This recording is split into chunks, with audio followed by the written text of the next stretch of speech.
கிட்டத்தட்ட ஒரு 1 இயராக நான் வாங்கணும்னு நினச்ச ஒரு பொருளுங்க. ஃபைனலாக நான் வாங்கிட்டேன். இது வாங்கி ஒரு 1 மந்த் இருக்கும். பட் என்னால் அப்போ பண்ண முடியல. இப்போ தான் பண்ண முடிஞ்சுது. பையன் பிறந்ததுலேருந்தே இந்த பிரஸ்ட் மில்க் ஜுவல்லரி பண்ணணுன்னு ரொம்ப நாள் ஆசை. மார்க்கெட்டில் பார்த்துருக்கேன் நான் இந்த மாதிரி பண்ணி கொடுக்குறது. இருந்தாலுமே நம்மளே பண்ணுறப்போ ஒரு சாட்டிஸ்ஃபேக்ஷன் இருக்கும்ல. அதுக்காக அமேசானில் வந்து இந்த கிட் ஆர்டர் போட்டிருந்தேன். இந்த கிட்டில் வந்து யூவி லைட்டு, யூவி ரெசின், அது இல்லாமல் ஒரு 3 டைப் ஆஃப் மோல்ட்ஸும், பார்ச்மென்ட் பேப்பர், முக்கியமாக அந்த பிரஸ்ட் மில்க் பவுடர், அதாவது அந்த மில்க்கை வந்து பவுடராக கன்வெர்ட் பண்ணுற அந்த பவுடர், அது கூட இன்ஸ்ட்ரக்ஷனும் கொடுத்துருந்தாங்க. இன்ஸ்ட்ரக்ஷனில் இருக்க மாதிரி ஃபாலோ பண்ணாலே எல்லாமே கரெக்டாக வருதுங்க ஸ்டெப் பை ஸ்டெப். ஆனால் ஒரு 10 ml மில்க் போதும்னு போட்டிருந்தாங்க. எனக்கு அந்த பேஸ்ட் கன்சிஸ்டன்சி வரல.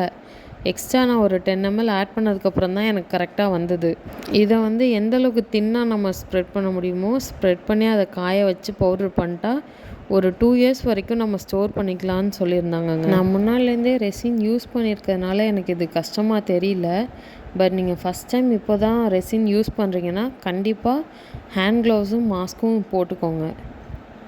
இதில் வந்து என் பையனோட பேபி ஹேர், நெயில், அதுக்கப்புறம் அவனோட அந்த தொப்புள் கொடியும் நான் ப்ரிசர்வ் பண்ணியிருக்கேங்க.